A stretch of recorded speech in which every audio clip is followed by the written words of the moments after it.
मुख्यमंत्री Abhyuday coaching classes में आप सभी का पुनः हार्दिक स्वागत है। हम लोगों ने अभी तक जो बात की उसमें हम लोगों ने लगभग संपूर्ण उत्तर भारत तो या प्राचीन काल की बात करें तो प्राचीन इतिहास देख चुके हैं। जो इसमें छूटा हुआ है वो है दक्षिण भारत का इतिहास। ठीक है, दक्षिण भारत के इतिहास की जब बात करते हैं तो इस दक्षिण भारत में प्रारंभ में आता है एक संगम काल। तो संगम काल वो हमारे सिलेबस में नहीं है। ठीक है, दूसरा क्या है कि जब मध्यकाल होता है, या मध्यकाल से थोड़ा पहले, तो उस समय हम ये देखते हैं गुप्त काल के जस्ट बाद दक्षिण में अलग राजवंश स्थापित होते हैं। वो गुप्तोत्तर काल में ही ये चीज आती है, प्लस मध्यकाल, गुप्तोत्तर काल। ये टाइम पीरियड है जिस समय दक्षिण भारत में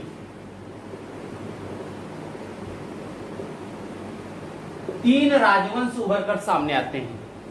कौन कौन? चोल, चालुक्य और पल्लव। ये तीन राजवंश उभर कर सामने आते हैं। जब हम चोलों की बात करें तो चोलों के समय शायद दक्षिण भारत अपनी आर्थिक समृद्धि के शिखर पर था, क्योंकि चोल शासकों के व्यापार प्लस विजय इत्यादि भारत तक ही सीमित नहीं रहे, बल्कि मलाया, जावा, श्रीलंका इत्यादि भी इनके अधिकार क्षेत्र में आ गए। ठीक है, तो बात हम करते हैं इन्हीं तीन राजवंश के शासकों की, चोल, चालुक्य, पल्लव की। और शुरुआत करें हम लोग इसकी पल्लव वंश से। और ये देखा जाए कि इसमें प्रमुख शासक कौन हुए, इनके कार्य क्या थे, और दूसरा प्रश्न आता है इनके राजचिन्ह से। अब तो इधर 2-3-4 साल में नहीं पूछा गया है परीक्षाओं में, नहीं उसके पहले उनके राजचिन्ह दे दिए जाते थे मिलान करने के लिए। तो वहां से अब पूछा भी नहीं गया और संभावना भी बहुत कम है कि जल्दी पूछा जाएगा।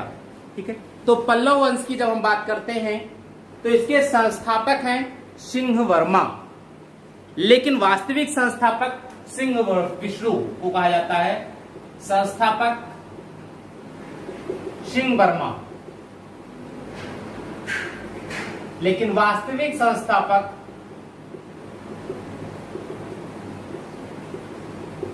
सिंह विष्णु को माना जाता है। अब दो चीजें आ गई, संस्थापक और वास्तविक संस्थापक में डिफरेंस क्या है? संस्थापक वो होता है जो उस राजत्व को प्राप्त करने की प्रेरणा दे दे, लेकिन वास्तविक संस्थापक वो होता है जो उस राजत्व को प्राप्त करके उसे आगे बढ़ाने की परंपरा दे दे। ठीक है, तो यहां पर दो चीजें आई। अंतिम महत्वपूर्ण शासक जो इनका हुआ,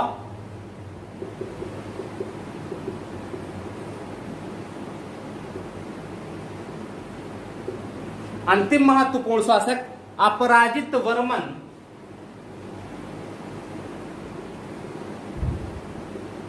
अपराजित वर्मन हुआ, अंतिम महत्वपूर्ण शासक था। अंतिम शासक कंप वर्मा, अंतिम शासक कंप वर्मा है। पल्लव की राजधानी कांची थी, कांची, पल्लव की राजधानी कांची थी। ठीक है, देखिए पल्लव की राजधानी कांची है। पल्लव शब्द का अर्थ जो होता है हिंदी में, उसका मतलब होता है लता, पल्लव का। लेकिन यही जब हम तमिल भाषा में चले जाते हैं तो पल्लव शब्द का अर्थ हो जाता है डाकू, यानी ऐसे लोग, ऐसे राजवंश जिनका पेशा डकैती का था, अर्थात जो डकैत थे।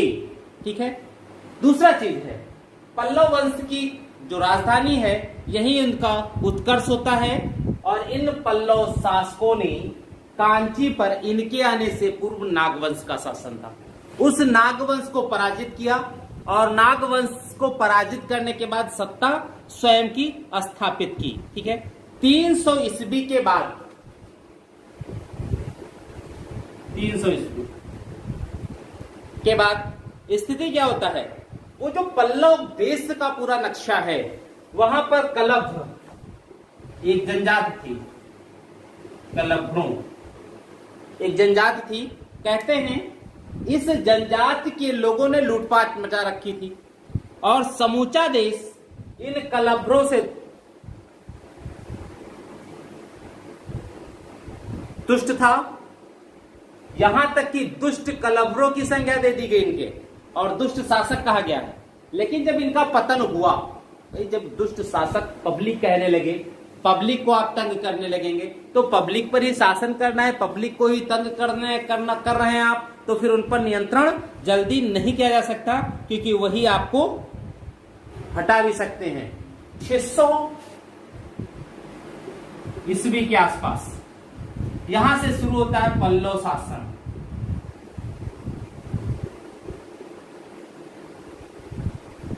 यानी 6ठी शताब्दी ईस्वी में पल्लव शासन शुरू होता है। कहते हैं एक विस्तृत साम्राज्य, और इन शासकों का जो सबसे प्रबल संघर्ष होता है पल्लवों का, वो हुआ बादामी के चालुक्यों से। पहले जब मध्यकाल की बात करते हैं या प्राचीन काल की बात करते हैं तो सीमावर्ती देश एक दूसरे के साम्राज्य पर अधिकार के लिए अधिकतर युद्ध में व्यस्त रहते थे। कभी थोड़ा सा तुम्हारा छीन ले, कभी थोड़ा सा तुम्हारा छीन ले। ऐसा ज्यादा नहीं होता था कि जिसमें दोनों सहमति से रह रहे हों और दोनों के बीच अच्छे खासे मधुर संबंध हो। ये चीजें बहुत कम रहती थी। अधिकतर सीमावर्ती देश लड़ते ही रहते थे।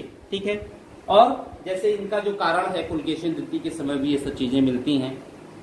रीजन क्या था संघर्ष का? तुंगभद्रा और कृष्णा नदी का दोआब।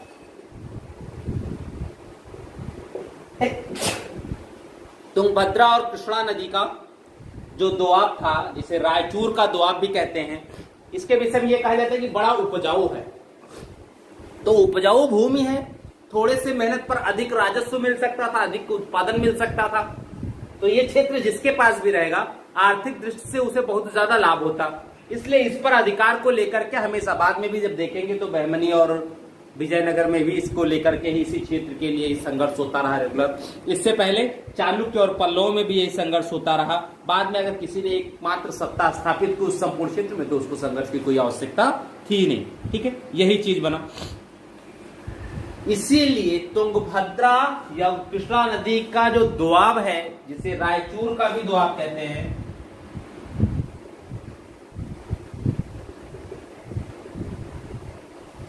रायचूर का भी दोआब कहते हैं, इसे दक्कन का युद्ध स्थल कहा गया। दक्कन का युद्ध स्थल, इसे दक्कन का युद्ध स्थल कहा गया। किसे?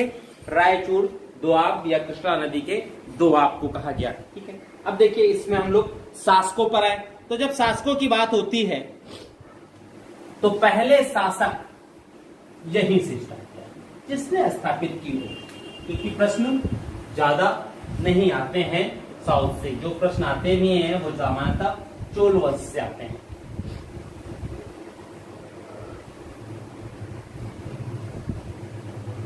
पहला शासक सिंह विष्णु।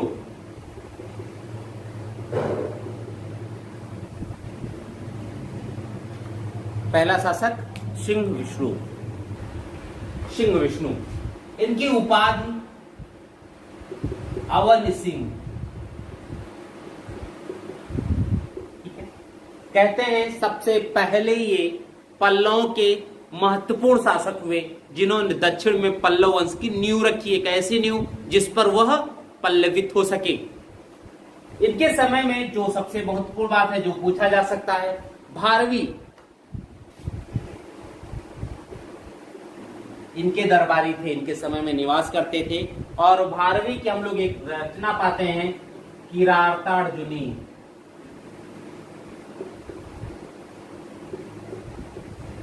किराता अर्जुनी।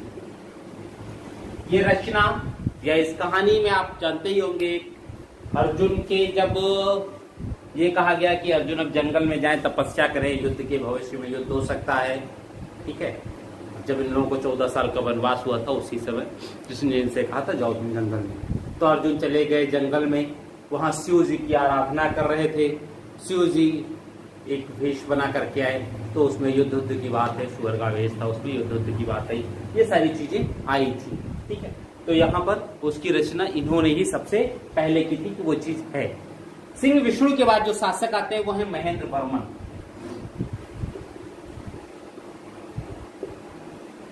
महेंद्र वर्मन प्रथम। इनका टाइम पीरियड 575 से 600। तो महेंद्र वर्मन 600 से 630 सब ईस्वी में है, ये ध्यान रखिए, ठीक है। ये चीज हुई। महेंद्र वर्मन के विषय में ये कहा जाता है कि ये जितना शासक के रूप में योग्य नहीं था, उससे ज्यादा कहीं है लेखक के रूप में। इनकी एक रचना है मत विलास प्रहसन, महेंद्र वर्मन प्रथम की रचना है, ठीक है। दूसरी है भगवद रज्जुक।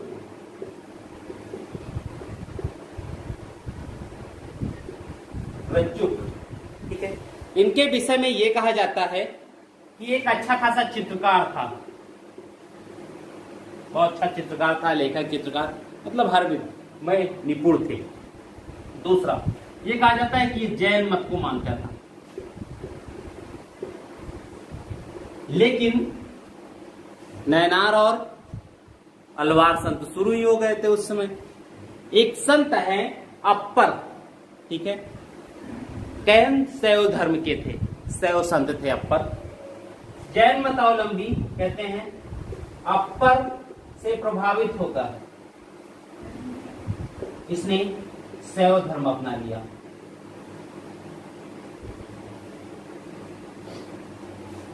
यानी प्रारंभिक दौर में जैन मत को मान रहे हैं, लेकिन जब अप्पर जैसे शैव मतावलंबी मिले, शैव संत मिले इन्हें, तो इनसे ये इतना ज्यादा प्रभावित हुए कि इन्होंने शैव धर्म अंगीकार कर लिया, ठीक है। बाद में इनके जब हम वास्तु की बात करते हैं तो इन्होंने कई मंदिरों में, गुफाओं में, मंडप पट्टे में ब्रह्मा शिव विष्णु के आयतन मंदिर का निर्माण करवाया। यानी ऐसे जो आयतन के आकार में होते है ना, ऐसे मंदिरों का निर्माण करवाया। और इन मंदिरों में ईंट, लकड़ी, धातु एवं गारों का प्रयोग हुआ है। नहीं, ईंट, लकड़ी, गारे का प्रयोग नहीं हुआ है, बल्कि पहाड़ी काट करके बनाए गए ऐसे मंदिर। सॉरी सर्दी कुछ लग रही है भाई, ठीक है। देखिए, इसीलिए महेंद्र वर्मन को चट्टानों को काटकर मंदिर बनाने की जो शैली थी उसका प्रणेता कहा जाता है। चट्टानों को काटकर मंदिर बनाने की शैली का प्रणेता, यानी उसको प्रारंभ करने वाला कहा जाता है। ये चीज यहां आई। नेक्स्ट शासक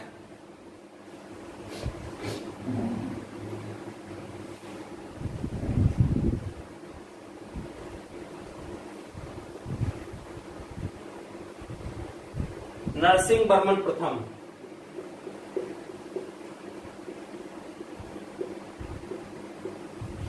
नेक्स्ट शासक नरसिंह वर्मन प्रथम 630 से 668 ईस्वी, 38 साल। नरसिंह वर्मन प्रथम। इसके विषय में जो ये कहा जाता है, इसकी एक उपाधि महामल्ल। महामल्ल इसलिए कहा गया क्योंकि इसके विषय में कहा जाता है कि बहुत अच्छा पहलवान था, एक अच्छा पहलवान, कुश्ती भी बहुत अच्छा लड़ता था, इसीलिए इससे कहा गया। दूसरी इनकी उपाधि जो इन्होंने स्वयं धारण की, वातापी कोंड की। वातापी कोंड। पुलकेशिन द्वितीय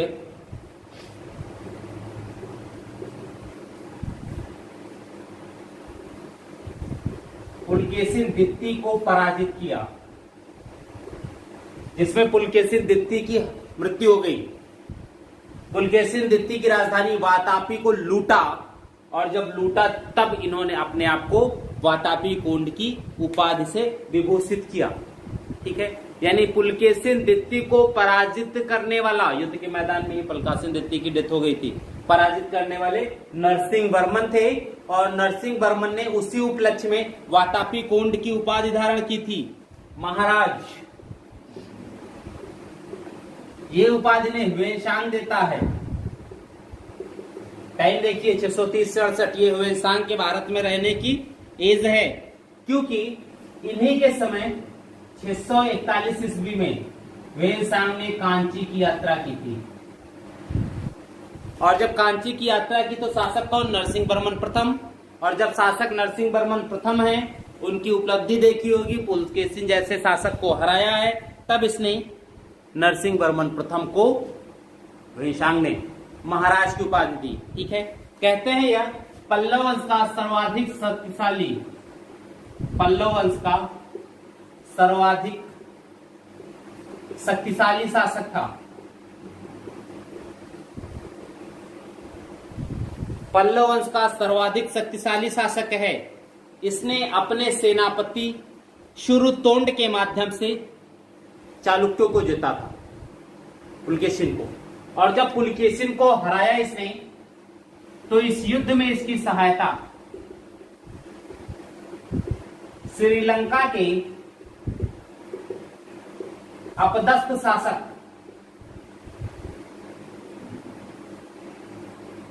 मानव वर्मा,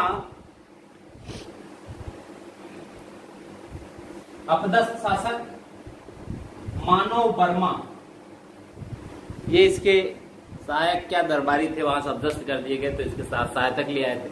उसी समय चालुक्यों पर आक्रमण की बात होती है, तो मानव वर्मा भी अपनी पूरी सहायता के साथ रहते हैं कि हो सकता है कि आगे जाए। तो जब अपदस्थ शासक मानव वर्मा ने सहायता की उस युद्ध में और इसे विजय मिला, तो कहते हैं कि नरसिंह वर्मन ने युद्ध के विजय के बाद अपनी शक्तिशाली नौसेना के माध्यम से श्रीलंका पर आक्रमण किया।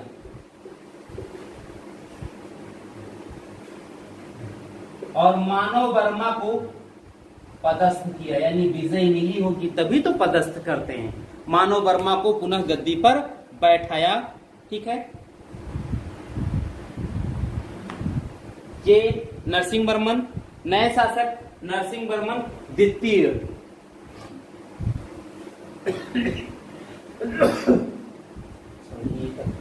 ठीक लग रही भाई।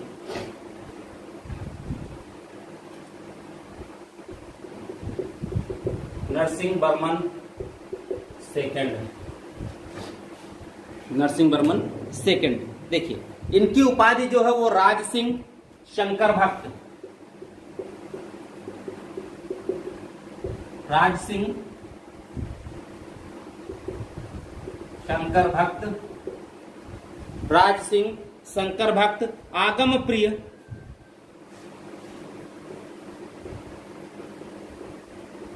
बहुत सी हैं इत्यादि। ठीक है, सारी उपाधि हम लोगों के पास इतना नहीं है, आपकी किताब में भी मिल जाएगा, कुछ आप भी मेहनत करो, सब हम ही कर देंगे तो फिर आपको तो कुछ करना चाहिए। ठीक है, इनकी परम भागवत की है, कामदेव के सौंदर्य वाला इसकी उपाधि थी। जो भी रहा हो बहुत सुंदर था, इसके विषय में ये कहा जाता है। कहते हैं इनका काल जो है वो शांति का काल था, क्योंकि इनके काल में पल्लव चालुक्य जो संघर्ष था वो शांत रहा। ठीक है, नरसिंह वर्मन द्वितीय ने चीन में एक दूतमंडल भेजा था, एक दूतमंडल भेजा। ठीक है, और चीनी कुछ वहां से आते भी थे, चीनी यात्री आते थे, तो उन चीनी यात्रियों के रहने के लिए नागापट्टिनम, नागापट्टिनम व्यापारी थे। नागापट्टिनम में चीनी लोगों के लिए विहार बनवाया, जिसे चीनी मंदिर कहते हैं।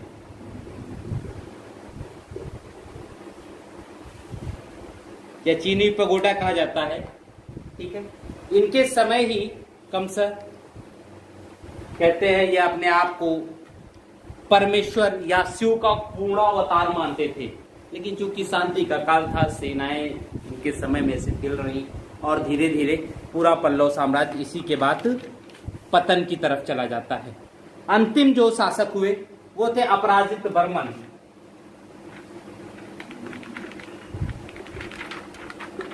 अपराजित बर्मन कहते हैं पल्लव वंश का अंतिम महत्वपूर्ण शासक है अपराजित बर्मन। अपराजित बर्मन ने चोल नरेश आदित्य प्रथम, चोल शासक आदित्य प्रथम, आदित्य फर्स्ट से एक संधि की या मित्रता की, और इस संधि में पश्चिमी गंग जो शासक थी, पश्चिमी गंग, उनको भी सम्मिलित कर लिया, गंग शासकों को भी सम्मिलित कर लिया। और उसके बाद पांड्यों की शक्ति खत्म करने के लिए पांड्यों के खिलाफ एक युद्ध लड़ा, जिसे कहते हैं श्रीपुरम्बियम, श्रीपुरम्बियम का युद्ध लड़ा। और इस युद्ध में पांड्यों की शक्ति को समाप्त कर दिया, यानी जीत गए, पांड्य राज इनके अधीन आ जाता। अब समझ में आया क्या होगा चोल शासक आदित्य को, कि अगर पांड्य पूरा का पूरा साम्राज्य इनके अधीन आ जाएगा तो इसकी शक्ति बढ़ जाएगी, तो संभव है शक्ति बढ़ने के बाद कल हमारे ऊपर भी कुछ ऐसा कर दे। इसलिए जो आदित्य प्रथम इसके सहायक हुआ करते थे, उसी आदित्य प्रथम ने युद्ध विजय के तुरंत बाद अपराजित बर्मन की हत्या कर दी। ठीक है, अब जब अपराजित बर्मन की हत्या हुई तो इसके बाद नंदी बर्मन चतुर्थ और कंपोवर्मा शासक हुए, लेकिन बहुत कमजोर शासक थे। अंततः इस पल्लव वंश को चोल शासकों ने अपने साम्राज्य में मिला लिया। यानी पल्लव वंश समाप्त होने के बाद चोल वंश के ही साम्राज्य का एक अविभाज्य अंग या चोल वंश के साम्राज्य में ही मिला लिया जाता है। ठीक है, आगे हम लोग बढ़ते हैं कुछ इनकी शैलियों पर, वास्तुकला की बात करते हैं, क्योंकि यहीं से द्राविड़ वास्तुकला का श्री गणेश होता है। और इस वास्तुकला में पर्सी ब्राउन ये कहते हैं कि पल्लव वास्तुकला ही दक्षिण की द्राविड़ कला शैली का आधार बनती है। यानी द्राविड़ कला शैली में जो चीजें थी वो शुरुआत यहीं से होती है, बाद में दूसरे वंश के शासकों ने भी उसको एडाप्ट किया। जैसे इसमें भी होती क्या है कि गुहा मंदिर, एकास्मक पत्थर, एकास्मक मंदिर बनाए गए, पत्थरों को काट करके उसको ही मंदिर का रूप दे दिया गया। ये सारी चीजें यही आती हैं। तो जो पहली शैली आती है वो महेंद्र शैली है, महेंद्र बर्मन के समय। महेंद्र बर्मन ने अपनी एक उपाधि रखी थी विचित्र चित्र की, विचित्र चित्र की, यानी कुछ अलग करने वाला व्यक्ति। विचित्र चित्र से तात्पर्य इनका यही था कि कुछ अलग, जो सबसे अलग हो वो विचित्र हो गया। ठीक है, इन्होंने इस विचित्र चित्र के अंतर्गत क्या किया, जो कुछ मंदिर बनवाए, कहते हैं एक संयुक्त मंदिर बनवाया है जिसमें ब्रह्मा, विष्णु और महेश, इन तीनों की है। ब्रह्मा, विष्णु और महेश, यानी ब्रह्मा जी, विष्णु जी और शंकर भगवान, तीनों लोगों की संयुक्त मूर्ति बनवाई। और ये जो तीनों मूर्ति बनवाई ये एकास्मक गुहा मंदिर है। यानी चट्टान को काटकर पहाड़ी के अंदर गुफाओं के रूप में मंदिर बनवाए गए। ठीक है, गुहा मंदिर है। और जब गुहा मंदिर बना तब इसने स्वयं कहा भी था कि मैंने बिना ईंट, गारे, पत्थर, इन सब चीजों के ही ठीक, ईंट काष्ठ धातु गारा इत्यादि के बिना ही मंदिर निर्माण कर दिया है। भाई पहाड़ी जब काट के तुम बना रहे हो मंदिर, तो उसमें ईंट गारा कहाँ जोड़ोगे? उसमें हर चीज तो तुम कटिंग से ही कर रहे हो, धीरे धीरे जिस हिसाब से दरवाजे की कटिंग तो उसी शेप में काट दिया गया। ये सारी चीजें इन्होंने की। ठीक है, इन्हीं के समय मंडप वास्तु की संज्ञा दी गई। मंडप बनना प्रारंभ हुआ। ठीक है, इन्हीं के समय पंच पांडव मंडप या महेंद्र विष्णु मंडप का निर्माण हुआ है। पंच पांडव मंडप, ये जो शब्द है यही से शुरुआत हुआ। इसके बाद जो आती है वह है मामल्ल शैली। ठीक, मामल्ल शैली, ये मामल्ल शैली शुरू हुई नरसिंह वर्मन प्रथम के समय, फर्स्ट के समय। क्यों? क्योंकि नरसिंह वर्मन प्रथम ने एक उपाधि रख रखी थी महामल्ल की, क्योंकि वह कुश्ती बहुत अच्छा लड़ता था, पहलवान अच्छा था, महामल्ल की ले रखी थी, इसीलिए उसी नाम के आधार पर मामल्ल शैली कहा गया। ठीक है, इन्हीं के समय महाबलीपुरम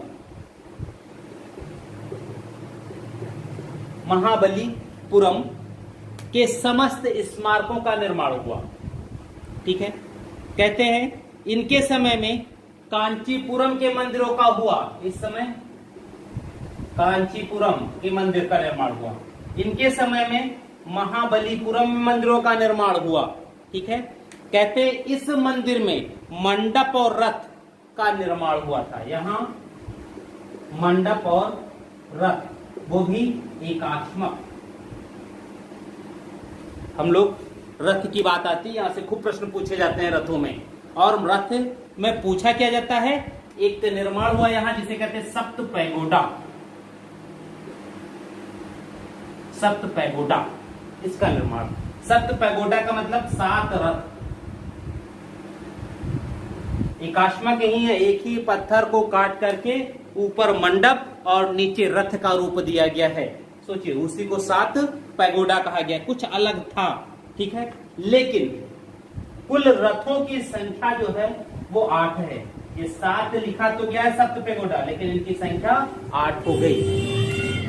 ठीक है, और अधिकांश रथों का जो नाम है वो पांडवों के नाम है। इनका जो नाम है वो पांडवों के ऊपर है। अर्जुन, भीम, नकुल, सहदेव, द्रौपदी, धर्मराज, युधिष्ठिर का, इन्हीं सबके नाम पर है। ठीक है, पांडव के नाम पर है, इसीलिए पांडव रथ भी कहा जाता है इनको। ठीक है, और मूर्ति कला के लिए ये सबसे प्रसिद्ध माने जाते हैं। दक्षिण की जब हम बात करते हैं मूर्ति कला में, तो सबसे पहले सप्त पैगोडा की ही बात आती है। अब देखिए, इस 7 रथों में द्रौपदी रथ, यहां से पूछे जाते हैं, द्रौपदी रथ सबसे छोटा है। सबसे छोटा द्रौपदी रथ, तो द्रौपदी रथ से बड़ा भी सब होंगे, और तो सबसे छोटा द्रौपदी है तो और जितने भी हैं वो सब बड़े होंगे। ठीक है, देखिए सबसे छोटा द्रौपदी रथ है। कहते हैं यह अलंकरण विहीन है, यानी इस पे कोई सुंदरता पच्चीकारी नहीं की गई है, और अन्य सभी रथों से भिन्न है। गणेश रथ का जो शिखर है वो बेसर शैली का है। गणेश रथ का शिखर बेसर शैली का है। धर्मराज का शिखर पिरामिड शैली का है। इसका शिखर पिरामिड शैली का है। अब जो रथ जैसे बन पाया, जो आकार दे पाए, वही है। ठीक है, अर्जुन रथ में राजा रानी को मुकुट पहने हुए दिखाया गया है। ठीक है, नकुल सहदेव, अन्य रथ जो है नकुल सहदेव, ग्राम देवी का रथ और वलयं कुट्टय रथ प्रमुख हैं। इनमें सबसे अधिक और पूर्ण, सबसे बड़ा और पूर्ण धर्मराज रथ है। सबसे बड़ा और पूर्ण धर्मराज रथ है।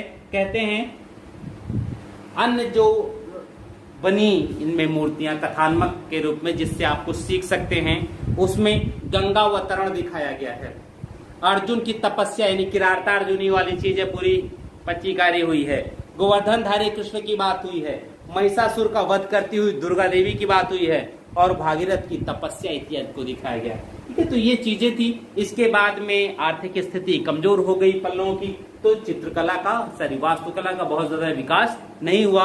जो मंदिर बने भी वो बहुत छोटे बने, वो बहुत विस्तार में नहीं थे, छोटे मंदिरों का ज्यादा निर्माण हुआ इसके बाद। ठीक है, तो प्रमुख यही चीजें थी। यहाँ आप इसको जानते रहिएगा, यहीं से प्रश्न आता है वास्तु में, अन्यथा नहीं आता है। अब नेक्स्ट जो होगा हम लोगों का पल्लव वंश के बाद चालुक्य।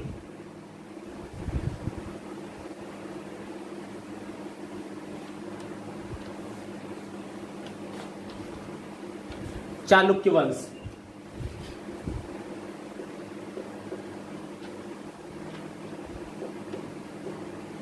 जब हम चालुक्य की वंश की बात करते हैं तो इनकी कई भाग हो गए चालुक्य वंश के।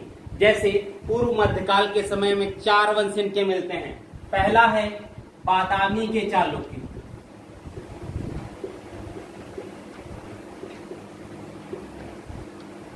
बादामी के चालुक्य। दूसरा है वेंगी आंध्र प्रदेश, उसके चालुक्य, वेंगी के चालुक्य।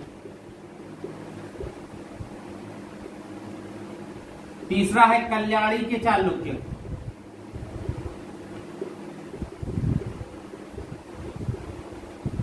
चालुक्य। चौथा है गुजरात के चालुक्य,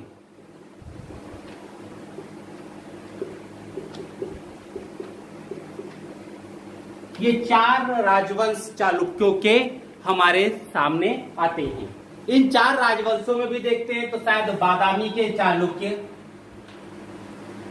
ही सबसे सशक्त थे, दूसरे कहीं न कहीं कमजोर। तो हम लोग बात भी करेंगे, प्रारंभ जो करते हैं वो यहीं से करते हैं, बादामी के चालुक्यों से। बादामी के चालुक्यों का समय जो है वो 6वीं से 8वीं शताब्दी ईसा पूर्व है। और जब हम इनकी स्थिति देखते हैं तो वातापी या बादामी कोंडपुरम की हमने अभी बात की, पल्लव शासक नरसिंह वर्मन के समय। ठीक है, प्रथम तो बादामी के चालुक्यों को उन्होंने ही पराजित किया। संस्थापक इसका पुलकेशिन प्रथम है, पुलकेशिन द्वितीय नहीं है। होल अभिलेख की जब बात आएगी तो पुलकेशिन द्वितीय है, जब इसके संस्थापक की बात आती है तो ये पुलकेशिन प्रथम है। कहा यह जाता है कि पुलकेशिन प्रथम ने चालुक्य शासकों को कदम्ब शासकों के अधीन थे और कदम्ब शासकों की अधीनता से मुक्त इन्होंने ही करवाया। कदम्ब शासक बाद में हो गए कमजोर, और जब कमजोर हो गए, तुम सामंत हो, थोड़ा अपने आप को शक्तिशाली मानने लगे, तो अपने आप को अधीनता से मुक्त करने का प्रयास तो करेंगे ही। और जब प्रयास किया तो अधीनता से मुक्त भी हो गए, क्योंकि उधर कमजोर शासक था, वो नियंत्रण नहीं रख सका। ठीक है, अंतिम शासक कीर्तिवर्मन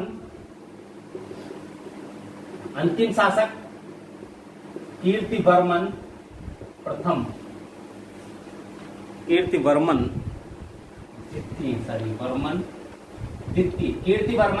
द्वितीय, ये लास्ट शासक हैं इनके। सर्वाधिक समय तक शासन किया था विजयादित्य ने, लेकिन इसमें जो प्रश्न पूछे जाते हैं वो पुलकेशिन द्वितीय से ही पूछे जाते हैं, उसके बाद प्रश्न यहां से जल्दी नहीं आता है। ठीक है, तो हम लोग पुलकेशिन प्रथम, कीर्तिवर्मन प्रथम और पुलकेशिन द्वितीय सिर्फ यही देख लें, यहीं से हमको लग रहा है ज्यादातर आ जाएगा। नहीं बहुत ज्यादा देखना होगा तो पुलकेशिन द्वितीय के बाद विक्रमादित्य प्रथम की बात आएगी। ठीक है, तो विक्रमादित्य प्रथम को भी हम लोग थोड़ा थोड़ा देख लेते हैं।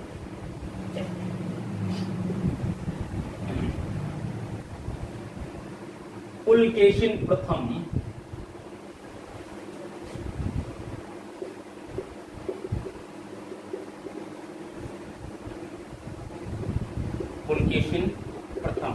संस्थापक है। पुलकेशिन प्रथम संस्थापक हैं किसके? चालुक्य। कहां चालुक्य? बादामी के चालुक्य वंश के। इन्होंने जो उपाधि ली वो थी सत्याश्रय। पहली उपाधि सत्याश्रय की, दूसरी उपाधि श्री पृथ्वी वल्लभ, श्री पृथ्वी वल्लभ की उपाधि। दूसरी उपाधि श्री पृथ्वी वल्लभ की उपाधि। ऐहोल अभिलेख में यह कहा गया है कि ये वातापीपुर रूपी बधू के स्वामी हैं और इनके विषय में यह कहा जाता है कि इन्होंने चालुक्यों को, वातापी के जो चालुक्य हैं, इनको कदंबों की अधीनता से मुक्त कर स्वतंत्र स्थिति में पहुंचाया था। ठीक है, और वातापी में एक दुर्ग का निर्माण कराकर उसे ही चालुक्यों की राजधानी बनाया। कहते हैं पुलकेशिन ने इस उपलक्ष्य में एक अश्वमेध यज्ञ किया था। एक अश्वमेध यज्ञ किया था। उसे ने वाजपेय तथा हिरण्यगर्भ यज्ञ करने वाला भी कहा गया है। वाजपेय व हिरण्यगर्भ यज्ञ करने वाला भी कहा गया है। ये यज्ञ भी इन्होंने किया था। ठीक है, पुराणों का ज्ञाता कहा जाता है।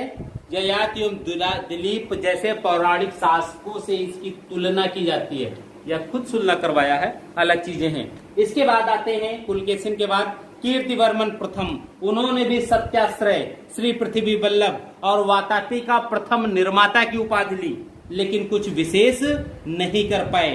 ठीक है, दूसरे आते हैं पुलकेशिन द्वितीय से गृहयुद्ध भी हुआ था उनका, कीर्तिवर्मन का, और गृहयुद्ध में वो हार गए थे। तो दूसरा शासक हुआ पुलकेशिन द्वितीय। बात यहीं से शुरू होती है, पुलकेशिन द्वितीय से, और प्रश्न भी यहीं से ज्यादा जाते हैं। पुलकेशिन द्वितीय की जानकारी के लिए इनका जो सबसे महत्वपूर्ण था वो है ऐहोल अभिलेख।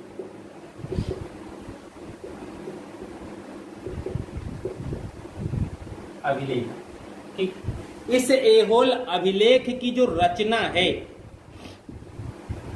वो क्या है नाम उनका, रविकीर्त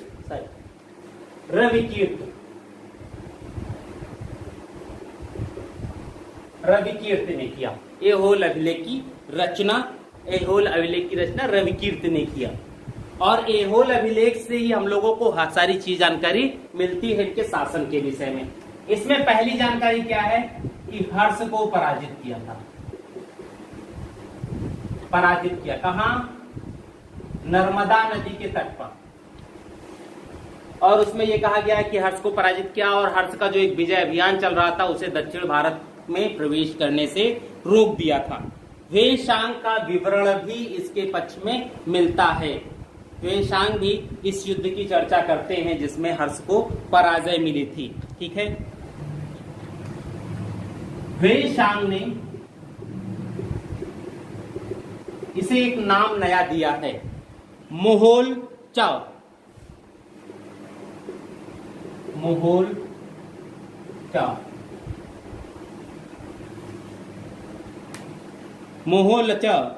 महाराष्ट्र का शासक इसे कहा गया। इसका मतलब है महाराष्ट्र का शासक, जो भी रहा हो। लेकिन ये कहा जाता है कि वातापी के चालुक्यों में सर्वाधिक प्रतापी, सर्वाधिक शक्तिशाली या सर्वाधिक प्रतापी शासक यही था। कहते हैं इसी के समय से पल्लव चालुक्य संघर्ष की शुरुआत होती है। इन्हीं के समय पल्लव चालुक्य संघर्ष की शुरुआत होती है। और संघर्ष की शुरुआत भी हुई तो किस चीज के लिए? रायचूर दोआब के लिए। इसी के समय नरसिंह वर्मन का वातापी पर अधिकार हो गया, यानी पुलकेशिन द्वितीय को ही नरसिंह वर्मन ने पराजित किया, और पराजित करने के बाद वातापी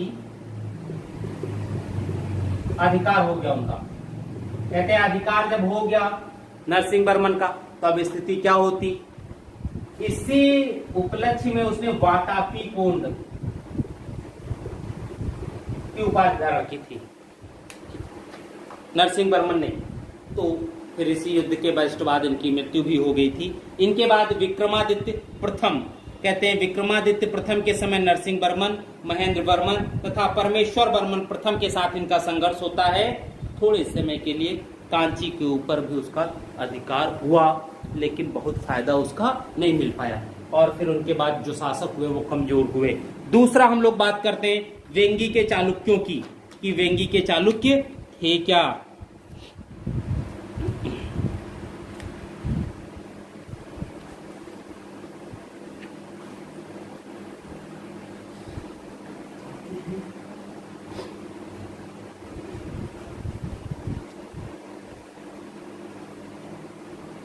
वेंगी के चालुक्य एक आध शासक रहेंगे उसमें, वेंगी के चालुक्य बात हम कर रहे हैं अब वेंगी के चालुक्यों की। संस्थापक है विष्णुवर्धन।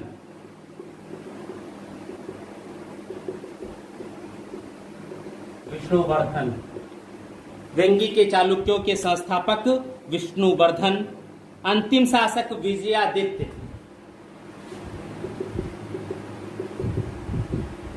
विजयादित्य अंतिम शासक। कहते सबसे प्रमुख शासक विजयादित्य द्वितीय, प्रमुख शासक विजयादित्य सेकंड। ठीक है, अब देखिए सबसे कम समय तक विजयादित्य पंचम थे, मात्र 15 दिनों तक रहे। वेंगी के शासकों ने अपने जो भी लेख लिखवाए वो तमिल में लिखवाए। वेंगी से तात्पर्य आंध्र प्रदेश। इन्होंने जो भी लेख लिखवाए इसे तमिल में लिखवाए, लेकिन लेखों में संस्कृत को प्रमुखता दी है। लेखों में जो भी चीजें हैं संस्कृत को प्रमुखता दी है। विजयादित्य तृतीय दावा करता है कि उसने चोल शासक को आश्रय दिया था। अंततः वेंगी का चालुक्य राज्य चोल राज्य में मिला लिया गया। चोल राजा को आश्रय भी दिया और खुद पूरे राज्य कहाँ मिल गया? तमिल में ही हो गया। यहाँ बहुत ज्यादा कुछ है नहीं। अब कल्याणी के चालुक्य। कल्याणी के चालुक्य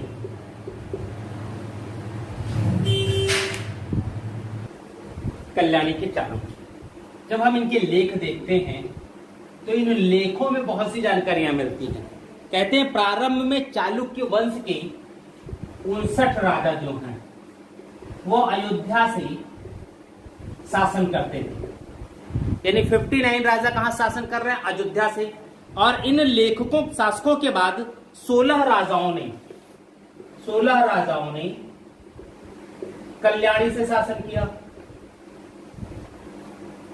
यानी प्रारंभ के 59 राजा अयोध्या से, बाद के 16 राजा दक्षिण पथ यानी दक्षिण में कल्याणी से शासन करते हैं। इस राजवंश का जो संस्थापक है, जन्मदाता, वो थे तैलप द्वितीय। इस वंश में तैलप के ही समय से चोल और चालुक्यों का संघर्ष शुरू होता है। ये देखिए क्या था कि सबका संघर्ष चोलों से हुआ है। वो पल्लव हो, चालुक्य हो, चालुक्यों में सारी शाखाएं हो, सब चोलों से। यानी चोल शासक कहीं न कहीं एक श्रृंखला से अच्छे शासक आते रहे, और जब शासक आते रहते हैं तो उनका साम्राज्य तो बना रहेगा और वो कहीं न कहीं विजय का प्रयास करेंगे दूसरे पे।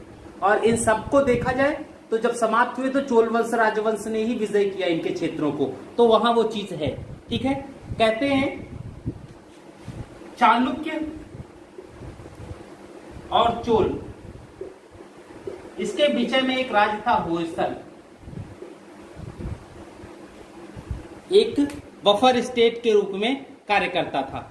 सोमेश्वर प्रथम, सोमेश्वर फर्स्ट, मानसोल्लास इनकी एक रचना थी। ठीक है, कहते हैं अपनी राजधानी जो है वो मानखेड़ जो अब तक थी, मानखेड़ से हटाकर कल्याणी किया। सोमेश्वर फर्स्ट ने राजधानी मानखेड़ से हटाकर कल्याणी या कल्याण, मुंबई के पास जो पड़ता है, वहां किया था। ठीक है, अंतिम शासक सोमेश्वर चतुर्थ थे। इसमें जो एक सबसे मजबूत शासक की बात आती है वो है विक्रमादित्य षष्ठ, यानी छठे विक्रमादित्य। थोड़ी सी बात हम लोग विक्रमादित्य षष्ठ की कर लेते हैं। विक्रमादित्य षष्ठ, विक्रमादित्य षष्ठ 1076 से 1126, 1076 to 1126 ईस्वी। अंतिम विक्रमादित्य अकबर के समय हिमू। कहते हैं सबसे प्रतापी शासक था कल्याणी के चालुक्यों का, सबसे प्रतापी शासक कल्याणी के चालुक्यों के समय का सबसे प्रतापी शासक। कैथोल लेख में कल्याणी के चालुक्यों का इनका एक है लेख कैथोल। इसमें कल्याणी के चालुक्यों का अयोध्या का वासी निवासी कहा गया है, यानी अयोध्या में रहते थे। 59 राजाओं की बात आ गई ना, अयोध्या में 59 राजा, बाद में सब वहां चले गए, ठीक है। और इन्होंने विक्रमपुर नगर बसाया। कहते हैं अपनी रानी के साथ ये संयुक्त रूप से शासन करते थे। इनकी पटरानी थी लक्ष्मी देवी, उनके साथ इन्होंने संयुक्त रूप से शासन किया था। इन्होंने ही तुला पुरुष दान यज्ञ का प्रारंभ किया था। तुला पुरुष दान यज्ञ होता क्या था इसमें? पहले प्रारंभ में यज्ञ होता था, जब यज्ञ खत्म हो जाता था, जो राजा होता था उसको एक तराजू के एक पल्लड़े पर बैठा दिया जाता, दूसरी साइड में उसी के बराबर स्वर्ण मुद्राएं या चांदी की मुद्राएं वो रखी जाती थी। जब उसके बराबर हो जाता था तो वो जितनी भी मुद्राएं थी उसके वजन के बराबर वो सारा कुछ जो भी था वो सारा पैसा मुद्रा गरीबों में या अपनी पब्लिक में बांट दिया जाता था, ठीक है। इन्हीं की राज्यसभा में दो व्यक्ति बहुत अच्छे रहे। कौन? विज्ञानेश्वर और विल्हड़ विक्रमांक देवचरित। हाँ, विक्रमांक देवचरित विल्हड़ और मिताक्षरा के लेखक विज्ञानेश्वर। ये दो लेखक विक्रमादित्य 6 के दरबार में रहते थे, ठीक है। इनके बाद सोमेश्वर थर्ड का, सोमेश्वर तृतीय शासक बना, ठीक है। इसकी भूलो कमल्य की उपाधि थी, इसने अधिक चीजें थी, ठीक है। सोमेश्वर चतुर्थ का ही सोमोल्लास क्या है इनका? मानसोल्लास, ठीक है। सोमेश्वर थर्ड है, वही प्रथम नहीं है। इनकी एक रचना थी मानसोल्लास, ठीक है। तो ये रचनाएं पूछी गई हैं। इसी के साथ चालुक्य शासकों का जो राजनीतिक इतिहास है वो खत्म होता है। इसके बाद जो भी शासक बड़े कमजोर हुए। थोड़ी सी बात हम लोग चालुक्यों के स्थापत्य की कर लें।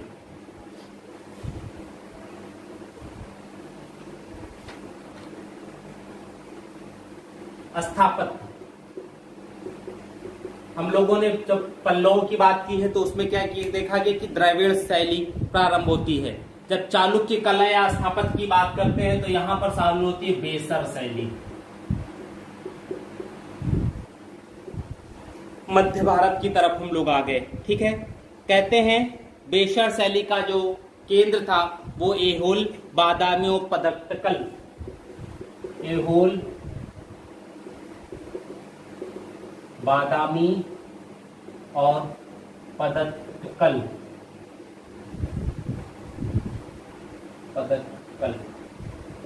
ये है, ठीक है। ये इनका केंद्र था और इसी में इन्होंने एलिफेंटरा, जगेश्वरी, तोर इत्यादि भी इनके उदाहरण मिलते हैं। देखिए ऐहोल की बात हम करते हैं सबसे पहले। ऐहोल में चालुक्य शासकों ने लगभग 70 मंदिर बनवाए। आज कितने हैं इससे मतलब नहीं है, लेकिन इन्होंने मंदिर बनवाया। जो पहला मंदिर बना यहाँ पर वो था लाड खां का।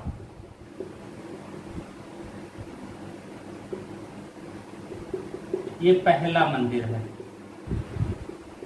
ये ध्यान रखिएगा। लाड खां है, कहीं ऐसा न हो मध्यकाल में है तो, लेकिन मुस्लिमों का नहीं है, ये हिंदू मंदिर है एक, ठीक है। नहीं तो आप लाड खां क्या है, तो आप उसमें मस्जिद की बात आ जाए तो आप लाड खां मस्जिद ही कर दें। ठीक है। अब समस्या क्या है कि ऐहोल के जो मंदिर हैं उसमें काफी मंदिर ऐसे हैं जो शिखर विहीन हैं। हमेशा मंदिरों में ये चीजें होती थी,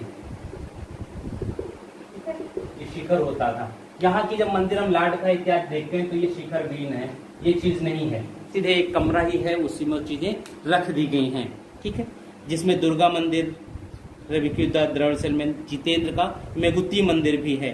ठीक है, ये चीजें थी। अब आते हैं हम पदट्टकल की है। पदट्टकल में जब बात करते हैं तो वहां पर कुल 10 हैं, जिसमें 4 नागर शैली के और 6 द्रविड़ शैली के हैं। इसमें जो प्रमुख मंदिर है वो है विरूपाक्ष मंदिर। पदट्टकल में पहला विरूपाक्ष, विष्णु जी के अवतार के रूप में बात होती थी विरूपाक्ष की, और ये माना जाता था। इसका जो निर्माता है वो विक्रमादित्य की पत्नी लोक महादेवी ने किया था। ठीक है। विरूपाक्ष की विक्रमादित्य सेकंड की पत्नी लोक महादेवी के द्वारा किया गया इसका विरूपाक्ष मंदिर का। ठीक है। ये शिव जी का है, एक शिव मंदिर है ये। और त्रैलोक्य देवी ने, इनकी जो दूसरी पत्नी थी त्रैलोक्य देवी ने, उन्होंने त्रैलोक्येश्वर मंदिर का निर्माण करवाया था, जिसका वास्तुकार गंड थे।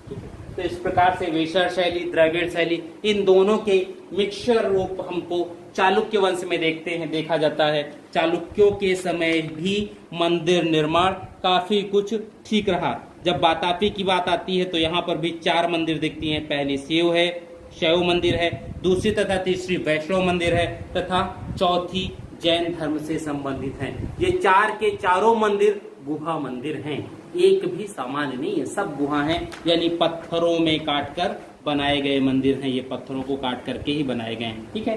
तो ये चीज थी हम लोगों की चालुक्य वंश से संबंधित। अब जो बच रहा है वो है चोल, और सबसे महत्वपूर्ण भी हम लोगों के लिए चोल है। तो बात करते हैं अब हम चोल साम्राज्य की।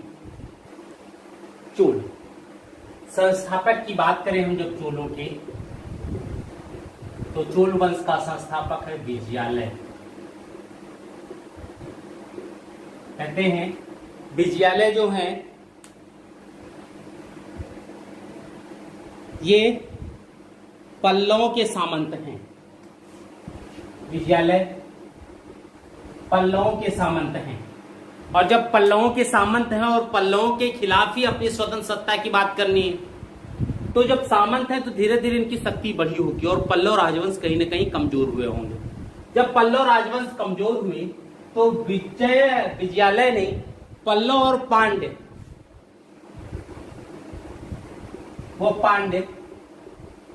इन दोनों राजवंशों को पराजित करके तंजौर पर अधिकार कर लिया।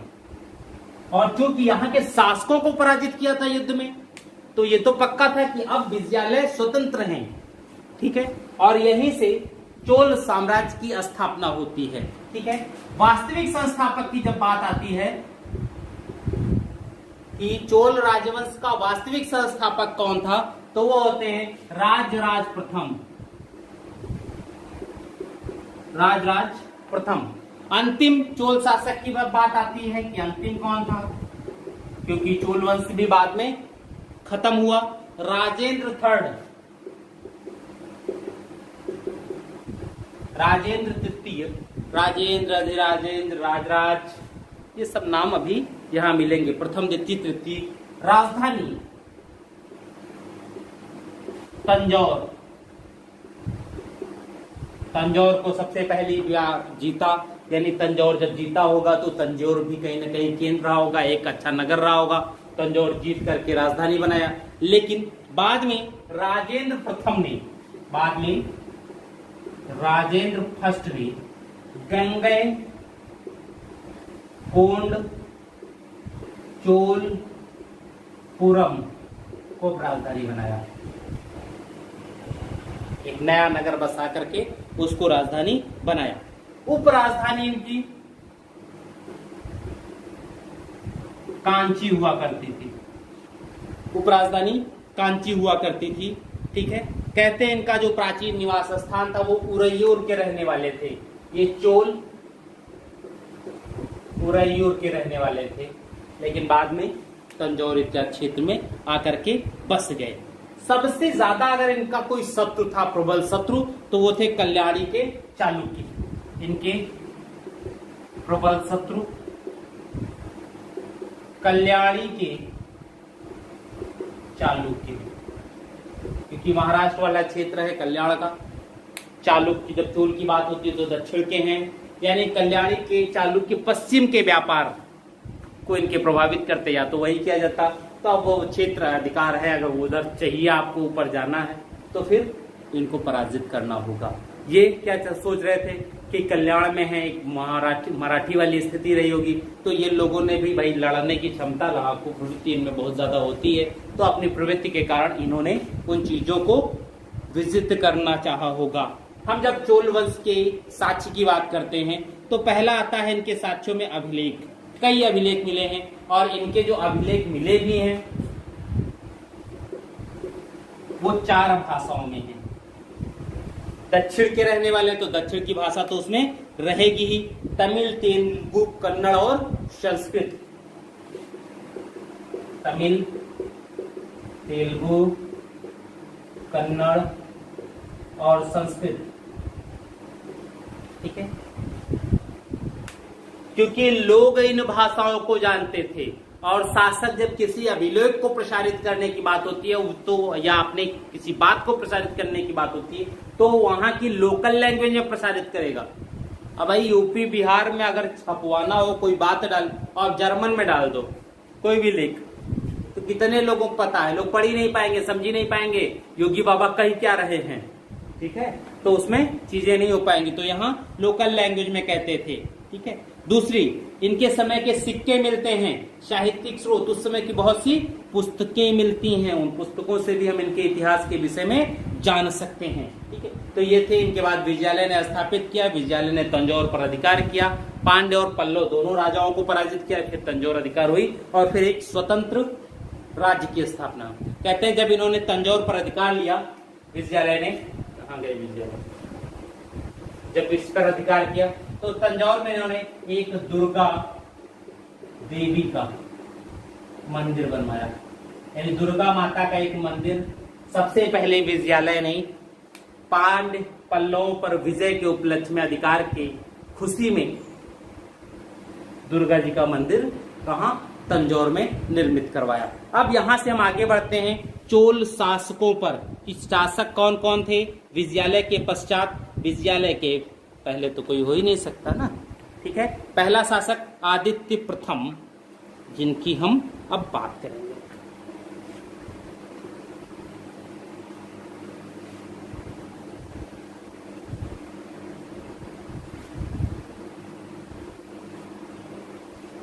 आदित्य प्रथम,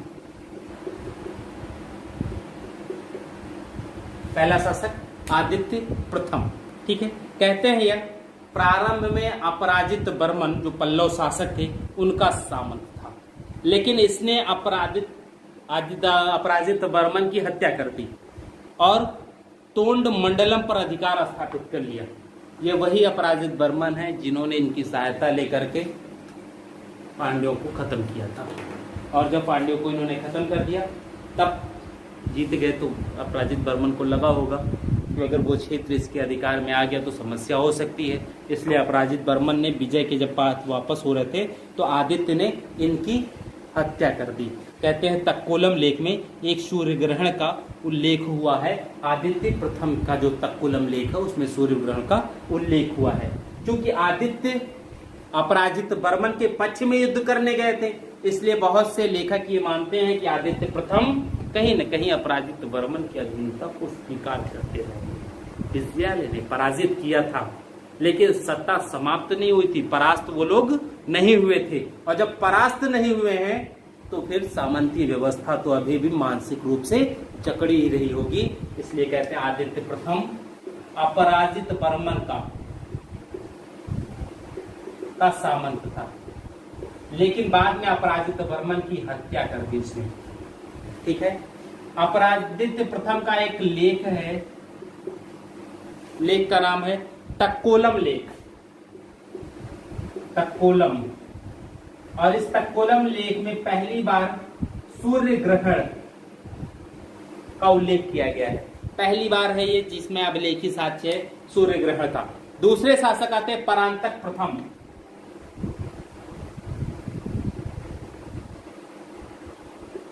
प्रथम बात किसी की कर रहे हैं, देखिए पहला सर्वसत्ता संपन्न शासक है ये कौन? परांतक प्रथम, पहला सर्वसत्ता संपन्न शासक परांतक प्रथम। कहते इसने वेल्लूर के युद्ध में पांड्य एवं सिंघल राजा यानी श्रीलंका के राजा की सम्मिलित सेना को पराजित किया और इस युद्ध में इसने मदुरा पर अधिकार कर लिया। पांड्य, इसमें वेल्लूर का युद्ध, पांड्य प्लस सिंघल राजा को पराजित किया इसने परांतक प्रथम ने और मदुरा पर अधिकार कर लिया। इसी उपलक्ष्य में, मदुरा पर अधिकार के उपलक्ष्य में इसने मदुरै कोंड की उपाधि धारण की, मदुरै कोंड की उपाधि धारण की किसने? परांतक प्रथम ने। लेकिन आगे चलकर राष्ट्रकूट शासक कृष्ण तृतीय ने, थर्ड ने इसे पराजित किया और इनकी राजधानी पर अधिकार कर लिया। ये युद्ध जो हुआ उसे कहा गया तक्कोलम का युद्ध, तक्कोलम का युद्ध में कृष्ण थर्ड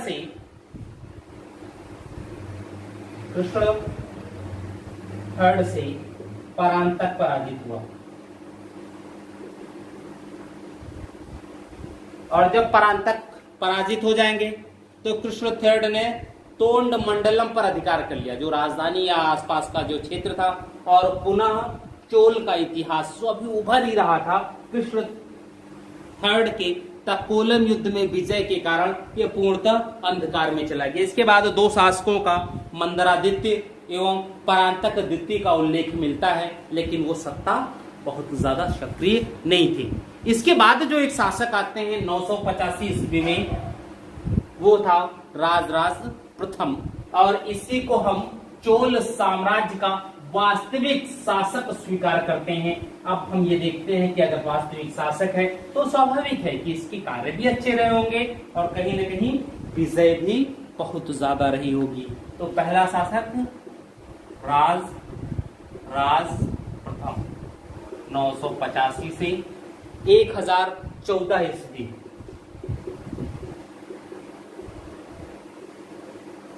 ठीक है, इसे वास्तविक संस्थापक कहा गया चोल साम्राज्य का। ठीक है, मूल नाम इनका जो है अरिमोलिवर्मन, मूल नाम अरिमोलिवर्मन,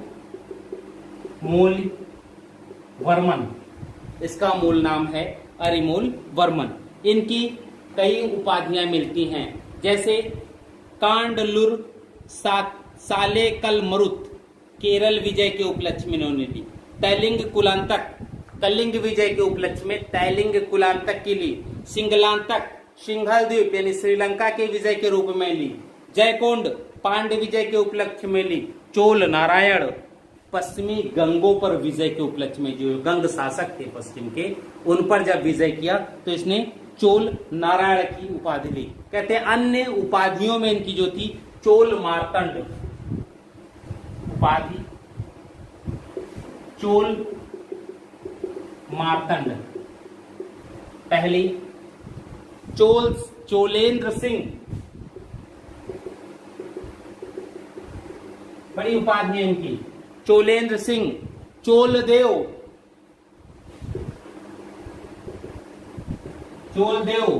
क्षत्रिय शिखामणि, क्षत्रिय शिखा मणि, शिखा मतलब चुटिया, ठीक है। शिवपाद शेखर, नित्य विनोद, निगरिल शेख, ठीक है, शेल आदि मिलती हैं। जब चीनी स्रोत की बात करते हैं, चीनी स्रोत, चूंकि इन्होंने एक दूत मंडल चीन भेजा था, 14 में इनकी डेथ हो जाती है, लेकिन जो चीन अपना दूत मंडल भेजा था चीन, वो 1015 में चीन पहुंचता है। तो चीनी स्रोतों में भी इनके नाम का उल्लेख मिलता है और चीनी स्रोतों में इनको लोप्स लोप्स कहा गया। लोप्स लोप्स, जैसे राजराज हैं वैसे हुआ लोप्स लोप्स हो गए। लोप मतलब समाप्त होने वाला, कोई बात तो वहां, ठीक है। अब इनकी जब विजय देखते हैं तो विजयों में केरल, पांड्य, सिंघल, कलिंग, गंग, मालदीव इत्यादि सब जीता। इनकी अंतिम विजय मालदीव की थी। कहते हैं ये 1000 द्वीपों वाला समूह है, सॉरी 1000 नहीं है, 12,000 द्वीपों का, 12,000 द्वीपों का समूह है। उसमें इसका उल्लेख यही कहा जाता था, जिसे राजराज प्रथम ने जीता था। अब इनके कुछ कार्य देखते हैं, राजराज प्रथम की कुछ उपलब्धियां देखिए क्या क्या थी। पहली उपलब्धि, ठीक है, इन्होंने संपूर्ण साम्राज्य की भूमि का पैमाइश कराया था, भूमि की पैमाइश कराई, ठीक है। और कहते हैं वर्गीकरण के आधार पर नए कर निर्धारित किए, यानी सबसे पहले भूमि की पैमाइश करी कि कुल कितनी भूमि है, और जब पैमाइश हो गई तब नए कर निर्धारण कर रहे हैं, ठीक है। बृहदेश्वर मंदिर या राजराजेश्वर मंदिर का निर्माण करवाया, मंदिर या राजेश्वर मंदिर का निर्माण कराया। ये प्रश्न भी जल्दी ही पूछा गया था, ठीक है। कहते हैं यह चोलकालीन वास्तुकला का अनुपम उदाहरण है, ठीक है। दूसरा, इसके विषय में यह कहा जाता है कि समकालीन श्रीविजय के शासक, श्रीविजय इंडोनेशिया, ठीक है, वहां के शासक श्री मार विजयोतुंग वर्मन, शासक श्रीमार विजयोतुंग वर्मन, श्रीमार विजयोतुंग वर्मन को नागापट्टनम में चूड़ामणि बौद्ध विहार के निर्माण हेतु प्रेरित किया था। इन्हें नागापट्टनम में चूड़ामणि बौद्ध विहार हेतु प्रेरित किया था। बौद्ध विहार बाद में बना भी, ठीक है। तो ये कुछ थी इनके समय में। स्वर्ण, रजत एवं ताम्र मुद्राओं का बड़े पैमाने पर प्रचलन किया है। सबसे पहले इन्होंने स्वर्ण, रजत व ताम्र मुद्राओं का प्रचलन किया। तो ये काम कुछ इनके हैं। नेक्स्ट शासक जिनकी हम बात कर रहे हैं वो अब आएंगे राजेंद्र प्रथम। राजेंद्र प्रथम, राजराज के बाद राजेंद्र प्रथम, यानी एक ऐसा शासक जिसने विजय अभियान प्रारंभ कर दिया है। तो अब जो दूसरे शासक आएंगे वो अगर विजय नहीं कर पाते हैं, कोशिश तो उनकी यही रहेगी कि वो भी उस पिता के दिखाए गए मार्ग यानी साम्राज्य विस्तार की बात करे, साम्राज्य विस्तार का प्रयास करे, लेकिन अगर नहीं कर पाते तो कोशिश उनकी क्या रहेगी, जो साम्राज्य पापा दे करके गए वो साम्राज्य कम से कम बना रहे, ठीक है। राजेंद्र फर्स्ट 1014 से 1044।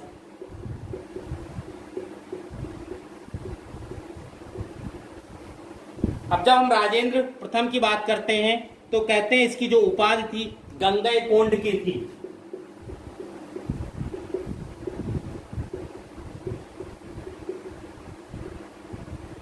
उत्तर भारत में आने वाला पहला शासक या गंगा घाटी अभियान की सफलता पर उसने यह उपाधि धारण की। इसके विषय में कहा जाता है कि इन्हीं के जो घोड़े थे वो 3 समुद्रों का पानी पीते थे, ठीक है। स्मिथ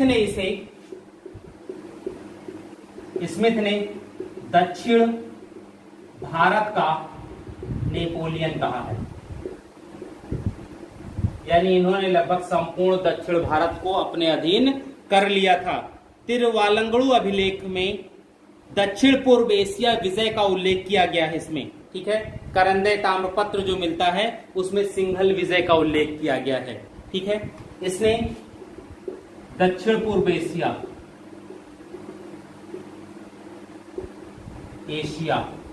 का विजय किया और सिंघल द्वीप का विजय किया। ये चीजें इनके विषय में मिलती हैं। अब इनके विषय में थोड़ी सी और बात हम लोग करते हैं। अब देखिए, इनके विजय की जब बात आती है तो उत्तर भारत विजय का इन्होंने प्रयास किया। और रीजन क्या था उत्तर भारत? बंगाल से गंगा नदी का पानी लाना, ठीक है। कहते हैं अपनी शक्ति के प्रदर्शन के लिए जब बंगाल सेना भेज रहा था उससे पहले कलिंग विजय किया। और कलिंग विजय के बाद अब उत्तर भारत या गंगा घाटी अभियान होना था। और इस गंगा घाटी अभियान अपने पुत्र विक्रम चोल के नेतृत्व में भेजा। सेनापति दंडनाथ भी इनके साथ थे। कहते हैं जब विक्रम चोल ने बंगाल पर आक्रमण किया तो बंगाल का उस समय शासक जो है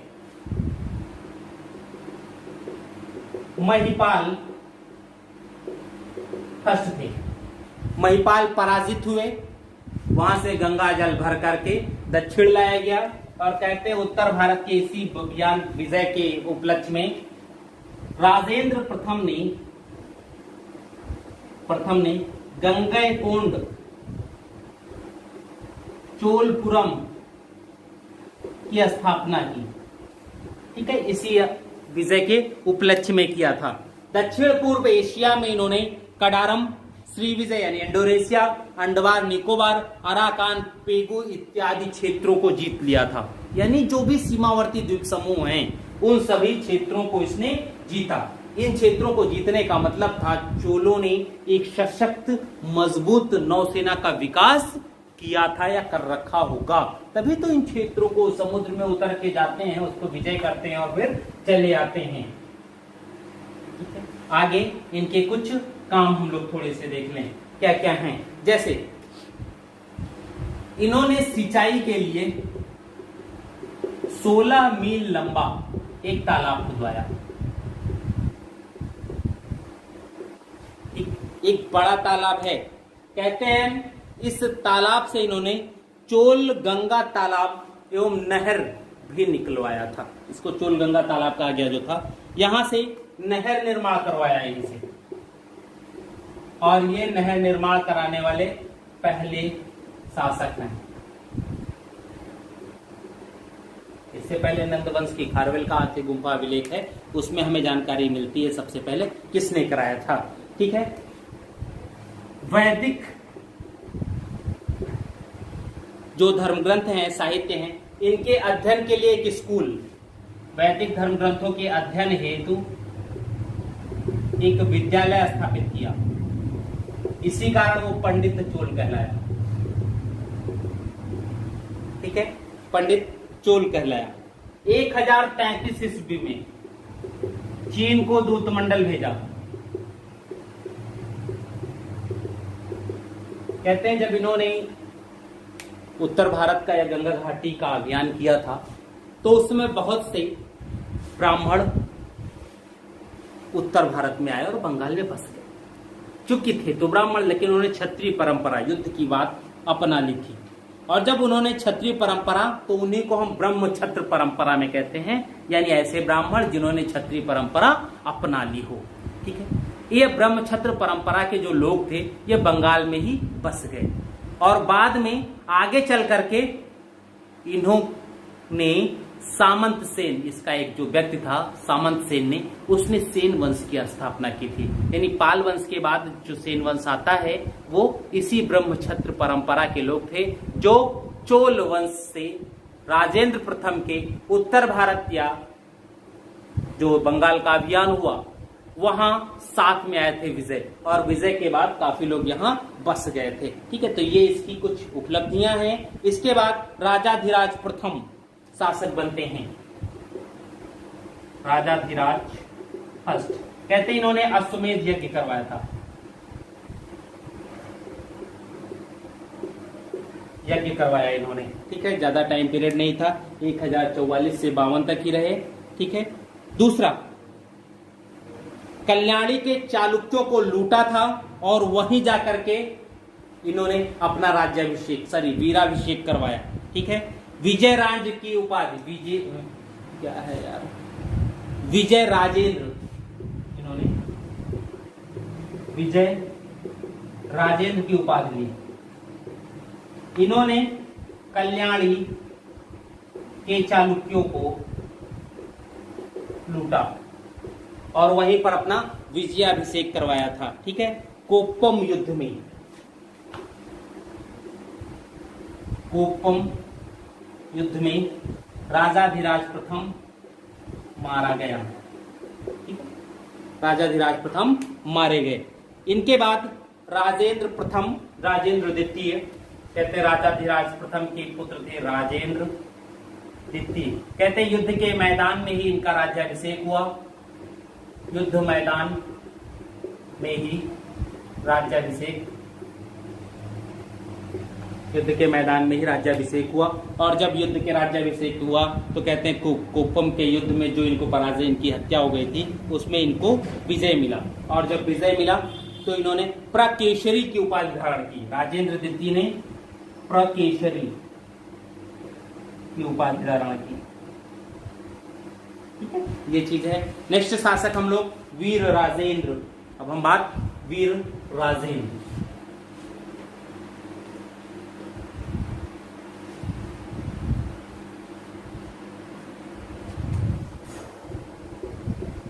वीर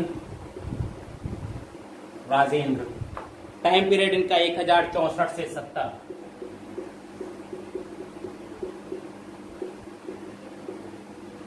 थोड़ी सी बात, बहुत ज्यादा इनका भी नहीं था। कहते हैं इनका सकल भुवनाश्रय इनकी उपाधि है। ठीक है, इनके विषय में यह कहा जाता है कि इन्होंने आग से जला डाला था कडारम, और शैलेंद्र शासक, इंडोनेशिया का जो वंश है, शैलेंद्र शासक से अपने पैरों की पूजा करवाई थी। यानी इंडोनेशिया को अपने अधीन कर लिया था, या शैलेंद्र वंश के शासक को अपना सामंत बना लिया हो, जो भी बात रही हो, लेकिन उन्होंने इनकी अधीनता स्वीकार की। दूसरा, इसका युद्ध चालुक्य वंशी शासक सोमेश्वर फर्स्ट से हुआ। कहते हैं कुडम संगम युद्ध में, कुडम संगमम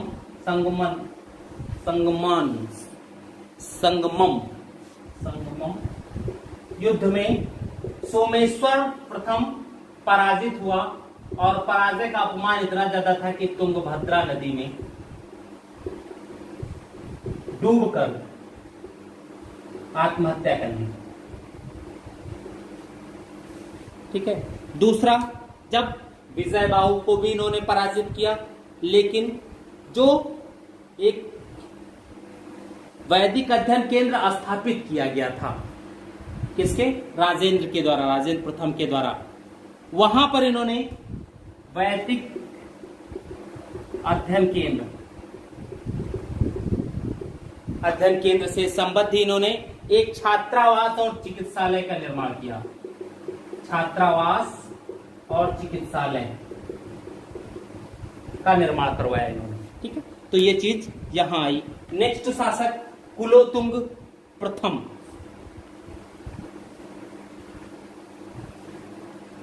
नेक्स्ट शासक कुलोतुंग फर्स्ट। कुलोतुंग फर्स्ट 1070 से 1120। एक लंबा शासनकाल, और जब इतना शासनकाल किसी भी शासक को मिलता है तो उसके कार्य भी अच्छे खासे होंगे। ठीक है, मूल नाम इनका, उपाधि भी इसकी मिलेगी, राजेंद्र है उपाधि। पहली तो सुंगम तविर्त,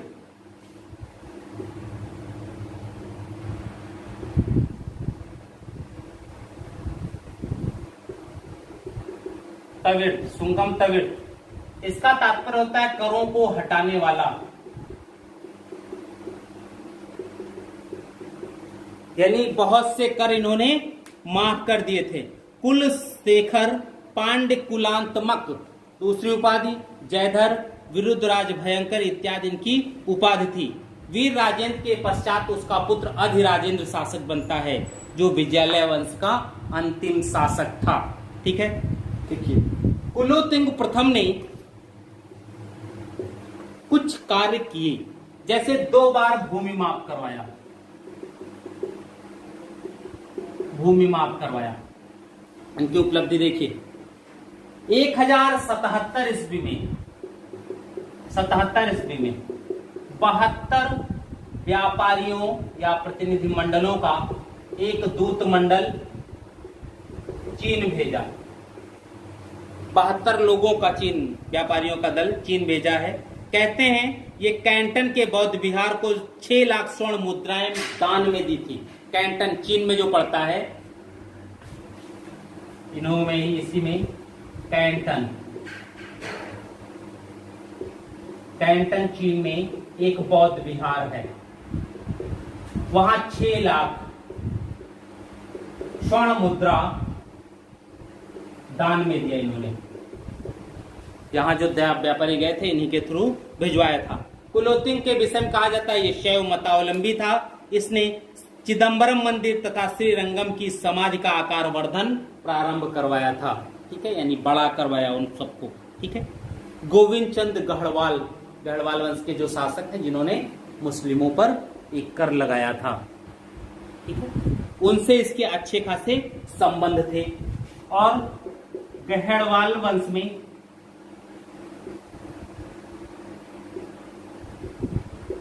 में सूर्य पूजा होती थी। क्योंकि संबंध अच्छे बन गए तो इसने भी सूर्य पूजा करवाई। भाई मित्र की कुछ चीजें तो हम सीख ही सकते हैं, तो इसने भी अपने मित्र से वही चीजें सीखी। ठीक है, तो ये एक शासक संगम, जब चोल वंश में हम लोग जब देखें तो यही प्रमुख राजनीतिक इतिहास है। थोड़ी सी बात हम लोग दूसरी चीजों पर कर लेते हैं, क्योंकि समय अब काफी हो चुका है, तो थोड़ी सी बात हम थोड़ी बहुत चोल प्रशासन की कर लेते हैं। ठीक है, क्योंकि वहां से प्रश्न थोड़े बहुत आते हैं, ज्यादा नहीं। प्रशासन, जब हम केंद्र बात करें तो यहाँ पर केंद्रीय प्रशासन में या संपूर्ण प्रशासन में देखा जाए, केंद्रीकरण के साथ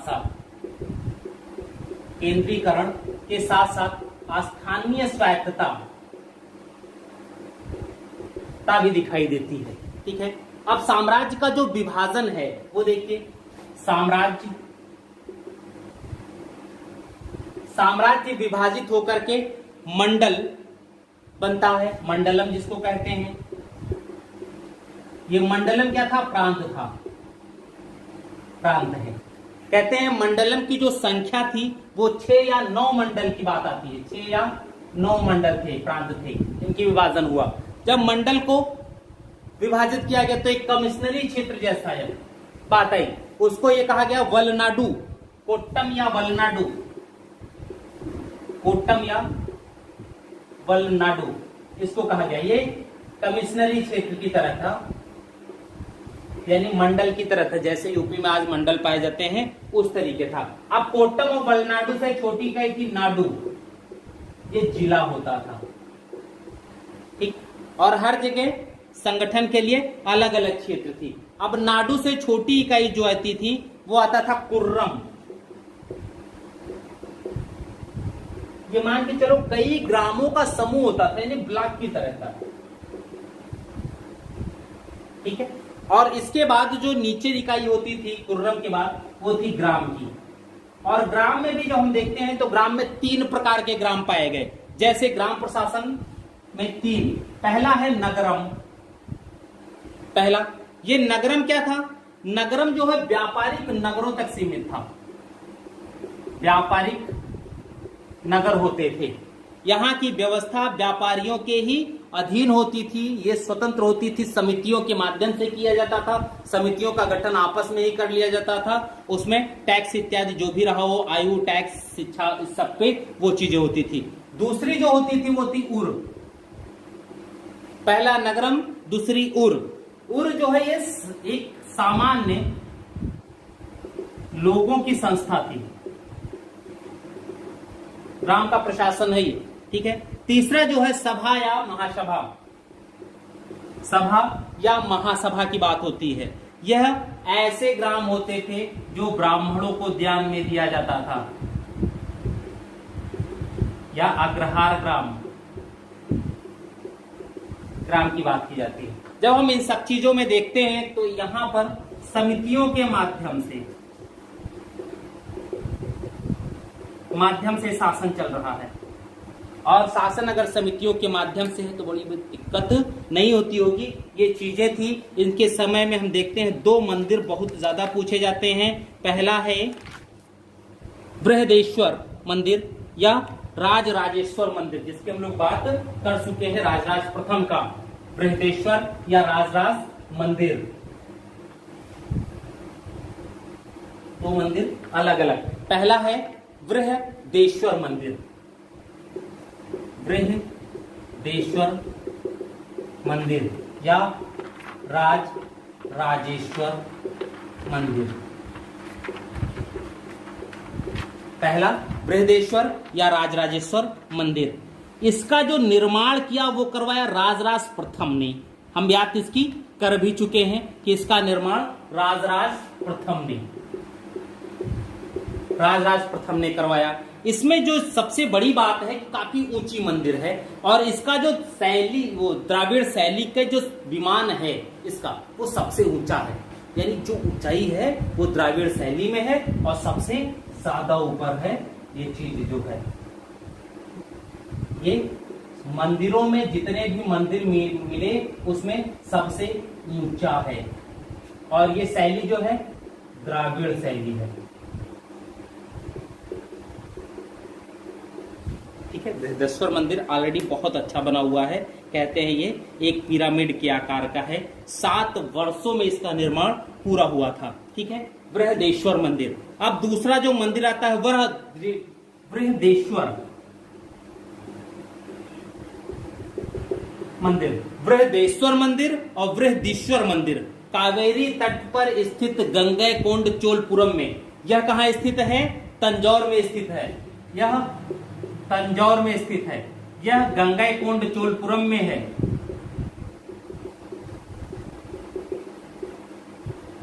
गंगैकोंड चोलपुरम में है। इसकी स्थापना किसने करवाई? राजेंद्र प्रथम ने, क्योंकि राजेंद्र प्रथम ही वह पहला शासक है जो उत्तर भारत को विजिट करता है। और उसी विजय के उपलक्ष्य में गंगैकोंड चोलपुरम की स्थापना करता है और वहीं पर बृहदीश्वर मंदिर का निर्माण करवाया, ठीक है। कहते हैं इस मंदिर का जो विमान है वह 8 मंजिला है, यानी ये चीजें 8 मंजिला है और पिरामिड के आधार पर है। यहां पर इन्होंने लगभग 250 पंक्तिबद्ध स्तंभों के आधार पर बनाया था इनको, ठीक है, यानी स्तंभ के आधार पर बनाया। तो ये 2 मंदिर प्रमुख हैं। मूर्तिकला में कोई विशेष है नहीं, यहां से ये चीजें पूछी जाती हैं, ठीक है। तो आज की क्लास हम लोग यहीं समाप्त करते हैं। मुख्यमंत्री अभ्युदय कोचिंग क्लासेस को ज्वाइन करने के लिए या देखने के लिए आप सभी को बहुत बहुत धन्यवाद। Thank you.